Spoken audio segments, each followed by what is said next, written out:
preach to you or to this message about one of Paul's sons in faith, which is Titus. Probably we haven't heard of Titus. It's seldom being preached and everything, but he is one of Paul's sons in faith.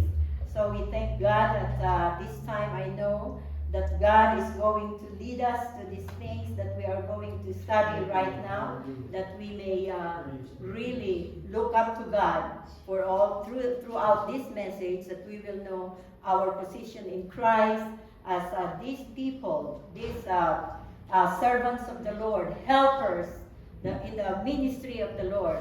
And when I was doing this, writing this message, I was thinking, oh my, this is very similar to our church, because we are depending on people who will help us, or pastors or preachers who come to help us continue on with the work of the Lord in this church. So I know that this has been happening even in the churches during those times of Paul and time of Timothy's and all of those who have been a part of the gospel of the ministry of Apostle Paul. So praise God that we can be a part of this and be able to recognize the goodness of the Lord through the lives of these people. Praise God. Amen. The letter to Titus is, Titus has only 3 chapters, okay? And this short letter shows that it has always been a challenge to develop a good church. So even in the early church, in the New Testament, it's been happening.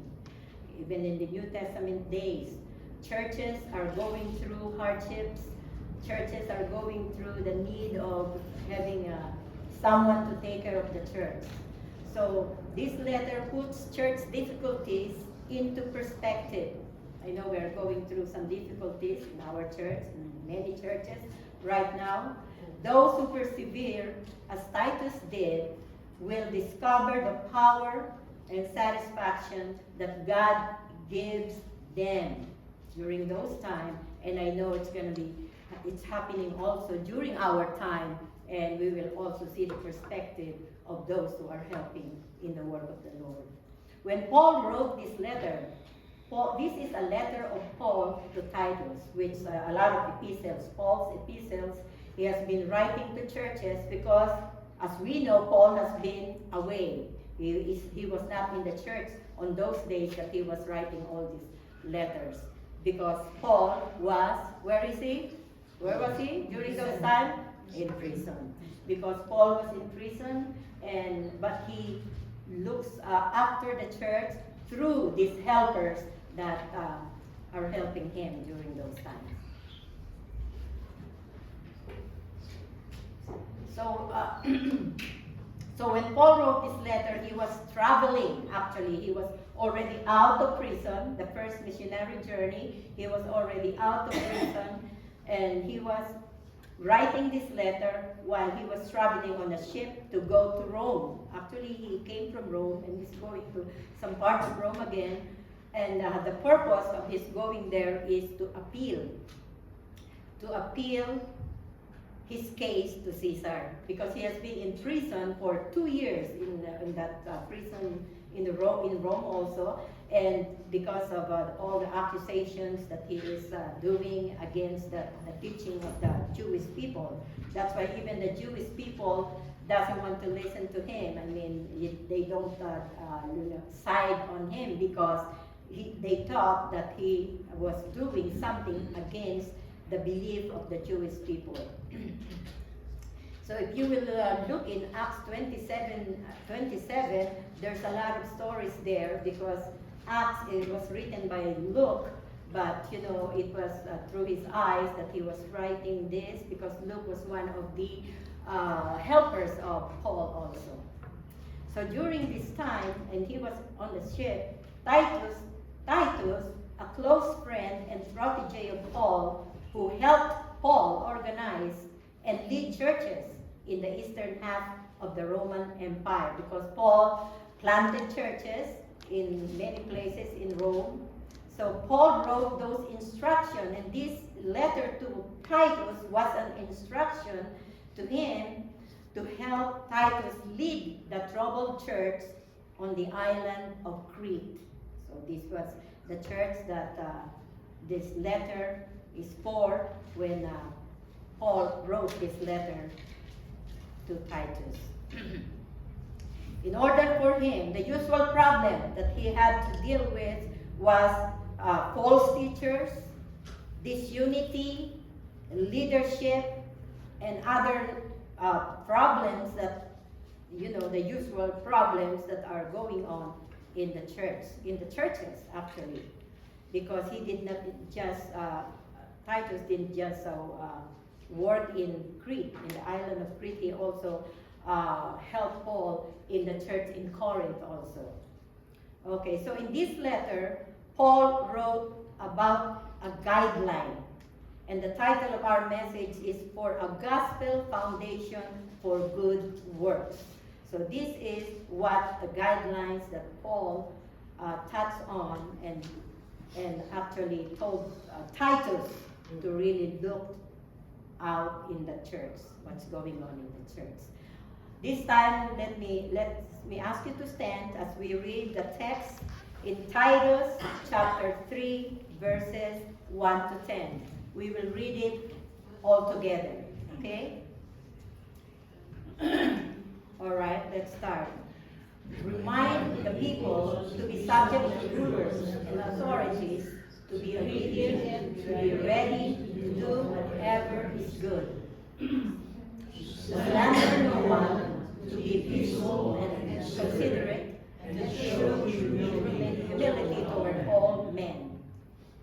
At one time, we too were foolish, disobedient, deceived, and enslaved by all kinds of passions and pleasures. We lived in malice and envy, being hated and hating one another. But when the kindness and the love of God, our Savior, appeared, He saved us not because of righteous things we had done, but because of His mercy. He saved us through the washing of rebirth and renewal of the Holy Spirit, whom He poured out on us generously through Jesus Christ, our Savior, so that having been justified by His grace, we might become heirs, having the hope of eternal life. This is a trustworthy saying, and I want you to stress these things so that those who have trusted in God may be careful to devote themselves to doing what is good. These things are excellent and profitable for everyone.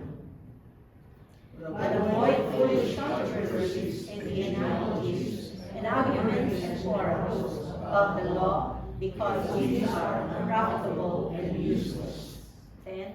When a visitor person once and then warn him a second time, after that had nothing to do in him. May the Lord bless the reading of His word. Let us pray. Our Heavenly Father, we thank you, Lord, that you are in our midst right now. We thank you, Lord God, that everything, oh Lord, that we hear and we will learn from your words are words that are profitable for all of us. I pray, Father, today that as we listen and hear the message, oh God, that we may focus on you, that we may be prepared to be challenged, to be, Lord, even to be corrected, or to lead, or to be led by teaching and knowledge from the Word of God. I pray, Lord, that you prepare our hearts to listen and to worship and to live out your holy name. In Jesus' name, I pray. Amen. Amen. Amen. Lord. Praise God. Thank you,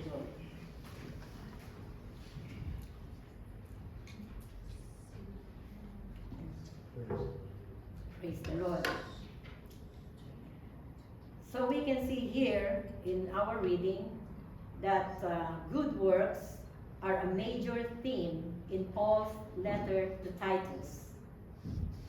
If Christians are saved not because of their works, but because of God's mercy, That is Titus 3:5. I will be touching on different chapter of Titus. This is only Titus 3 chapters anyways.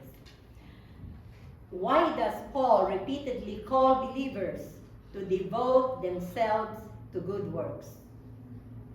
How do good works give evidence of whether our faith in Christ and knowledge of God are genuine?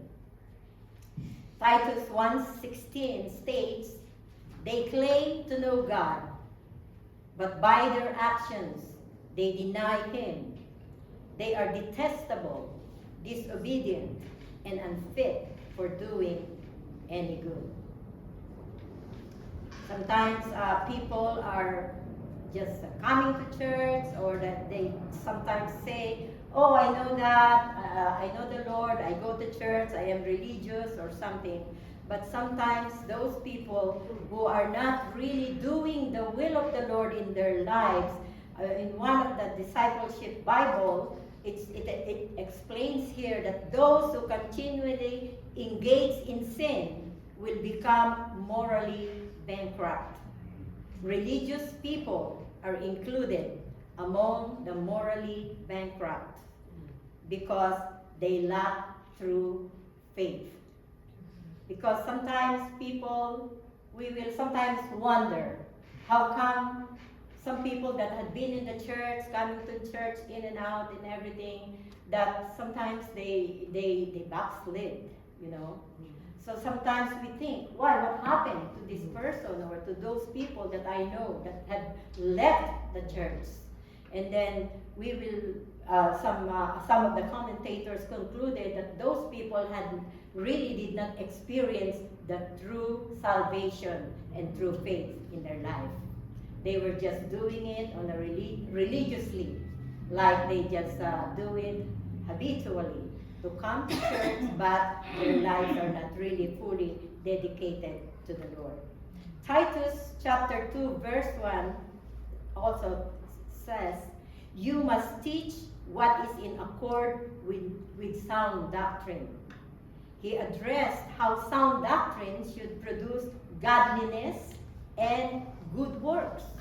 We are godly if we love the Lord, if we have already accepted Christ as Lord and Savior, we have committed our lives to the Lord, then good works will follow. Yes. Amen? Amen. So good works so the good works are mentioned here, good works among various groups of people within the church. In chapter 2, we can see there in verse 2, the older men. These are the groups of people that have been addressed. The older men, the older women, the younger women, the husbands and children, and the young men, and also the slaves were addressed about doing good. So if these teachings will be followed, okay, the teaching in verse 2, verse 5, addressed to older women, it says, to be self-controlled and pure, to be busy at home, to be kind, and to be subject to their husbands, so that no one will malign the word of God. So that is the purpose. The purpose and the benefit, if these teachings will be followed, the end result will benefit the gospel and its power. Because if we do that, if we have the older women, I think actually this is not just for older women, but in this certain message and letter, they were addressed specifically. Probably in the church in Titus, in Crete, probably it's been going on that the older women are not following the teachings of the Word of God. So they were addressed, they were instructed to be self-controlled, to be pure, to be busy at home, to be kind, to be subject to their husbands, so that no one will malign the Word of God. And that's the benefit. The Word of God will not be maligned. See? What will people say if they see that? If they see that, they are not following the words of God. that what their actions and their words and their speech are just the same with them. So what will they say about the Word of God? So it will not, if they are followed, the Word of God will not be maligned by people. And the other one here is something that is addressed, a lot of people addressed here, and also I'll just mention one thing here that was addressed to for the slaves. We don't have slaves. This was before, during their time. But it says to the slaves, teach slaves, or that Paul was telling Titus to teach slaves to be subject to their masters in everything. Subject to their masters in everything. So it says there in verse 10 of chapter 2, the last part of verse 10 says, if this will be followed, no one, so that in every way they will make the teaching about God, our Savior, attractive. It will be attractive to people if these teachings will be followed, and that the gospel is going to benefit. The power of the gospel will benefit with these teachings will be followed. Which is, it's not just for these groups of people, it's for all of us, for everyone who will listen to the teaching of the Word of God. Amen. So being in prison, let's talk about Paul this time. He was the writer. Paul writing this letter to Titus. Being in prison in Rome, Paul continued communicating with his son in the faith, his friend and his co-worker, who is taking care of the church in Crete. Titus, taking care of the church in Crete in his absence. He's doing it through letter. Imagine, they don't have text, they don't have email and everything. I don't know how the letter got to him, probably through the ship, somebody delivered, something like that. It's hard, it's not easy. What did you say? Pigeon. That's small. Yeah. Yeah. Oh yeah, that's right. So the Lord, the Lord made it possible actually, in order for the churches to be taken care of. Okay, another church that Titus helped was the church in Corinth. This is what Paul said in his letter to the Corinthian church. I just want to let us know how Paul was really very appreciative and thankful to the people, to his protege, those who were helping him in the churches that he had started. In verse 16 of 2 Corinthians chapter 8, verse 16, I thank God who put into the heart of Titus the same concern I have for you. Amen. If we see someone if we have a concern for the church, if we love the church, if we serve the church faithfully, and you see someone like Titus, of course you will be thankful to God, because what Paul saw is that who put in the heart, God was the one who put into the heart of Titus the same concern that Paul has for the ministry, for the people in the island of Crete, in the church, on the island of Crete. And in verse 17, it says also, 2 Corinthians 8:17, for Titus did not only welcome our appeal, but he is coming to you with much enthusiasm and his own initiative. Amen. Oh, those are nice words for the people who are helping, who are willing to help. So that's why Paul was really thankful for those people who welcomed their appeal. Probably he appealed, and other leaders appealed to Titus to help the church in Corinth. So he said he did not just, he responded to the appeal, but he did not just responded, just going, but he even went there personally with much enthusiasm.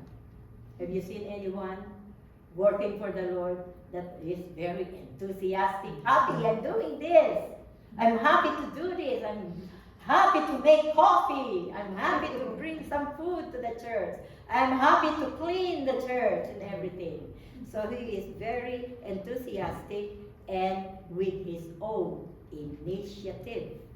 Nobody told him, like other things that Paul did not tell him, he was willing to do it. Amen? Amen. And in verse 23 of the same chapter, as for Titus, he is my partner, according to Paul. As for Titus, he is my partner and fellow worker among you. He was talking to the believers in the church of Corinth this time. So let's notice, God puts the same heart, the same concern in the heart of Titus, according to Paul. According to Paul, not only welcomed my appeal, but he was enthusiastic in doing, he even visited the church in his own initiative. So thank God, and I know some of us will see ourselves having this enthusiasm in serving the Lord, even though the pastor or whoever will not tell you, you are very willing to do it in the name of the Lord. Because all of the things that we do for the church is, of course, we are doing in the name of the Lord. Amen? Amen. Because we love the Lord. We love the people. We want them to be saved. We want them to be helped. We want them to be able to listen and continue on with the teaching of the Word of God. Praise God. So in Titus chapter 3, we read this, some of the 1 to 10 actually. In Titus chapter 3, 3 to 7, Paul recounts what we once were apart from Christ and what God did to save us through Christ. See, he was recounting it. He was kind of reminding Titus about our condition before we met Christ.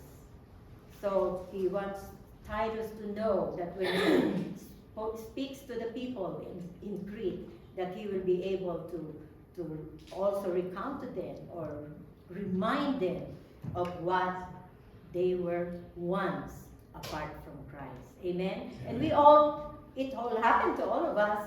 Before when we were not in Christ, we were also doing things that are not pleasing in the eyes of God. So in verse 3, it says, at one time, this is the verse, at one time we too were foolish, disobedient, deceived, and enslaved by all kinds of passions and pleasures. We lived in malice and envy, being hated and hating one another.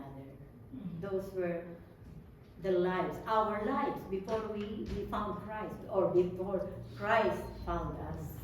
So we thank God, and we are so grateful to the Lord that He did it to us. He changed our lives. He gave us power to overcome sin. He gave us power to overcome laziness or whatever for the work of the Lord, because we love the Lord, and then we are doing the things that will please the name of the Lord. Amen? Amen. Our master now is Jesus. Amen. He is our master, and we want to please Him in every way. In verse 4, but when the kindness, continuation of 3, verse 4, but when the kindness and love of God, our Savior, appeared, verse 5, He saved us. Praise God. Hallelujah. He saved us. Are we all saved? Yes. Yes. Amen. Not because of righteous things we had done, but because of His mercy. Amen. He saved us through the washing of rivers and renewed by the Holy Spirit. Amen. In other words, the roots and basis of our salvation and justification is God's mercy, not any works or effort on our part. The Bible says in Ephesians chapter 2, verse 8 and 9, For it is by grace we have been saved through faith. And this is not from yourselves, not from ourselves. It is the gift of God, not by works, so that no one can boast. Amen. Are we boasting about what we are doing for the Lord? We cannot. Are we boasting about our salvation? We cannot, because it is just a gift to all of us. And thank God for that gift. But at the same time, okay, everything has been done as a gift, through grace, not our righteousness, but the righteousness of God. But at the same time, good works are visible fruit or evidence that Christians have been justified by God's grace and renewed by the Spirit. The evidence of the fruit of the Spirit. The 9 fruit of the Holy Spirit, which is in Galatians chapter 5, verses 22 to 23. I hope you know it by now.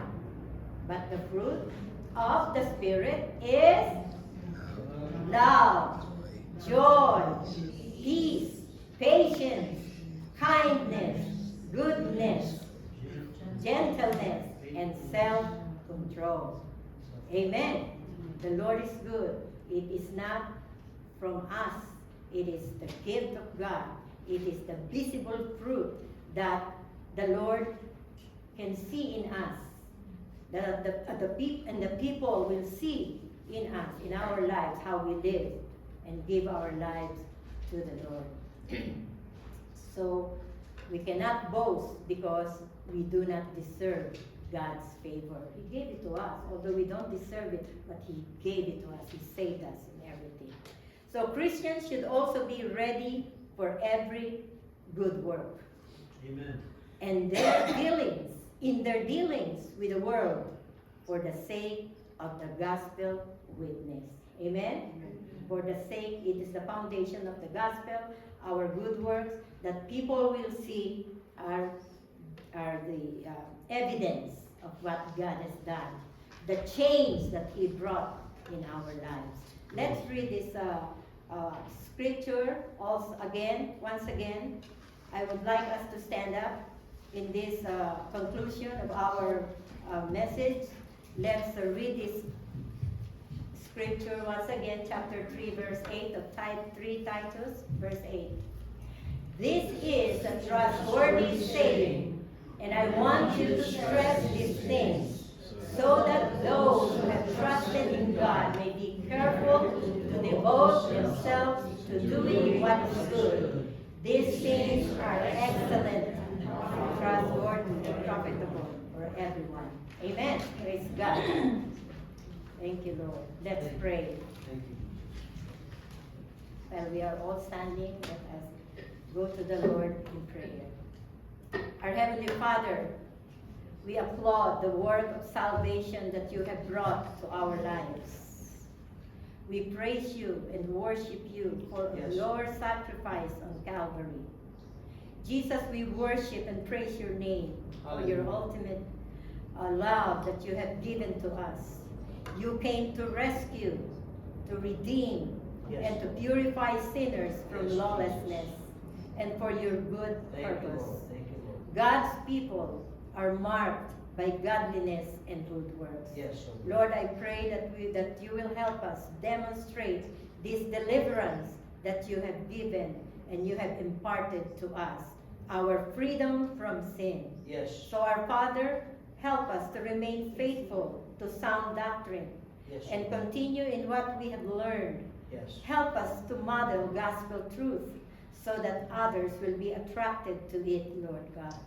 Thank you for giving us love, passion, and enthusiasm to witness to the people that need salvation.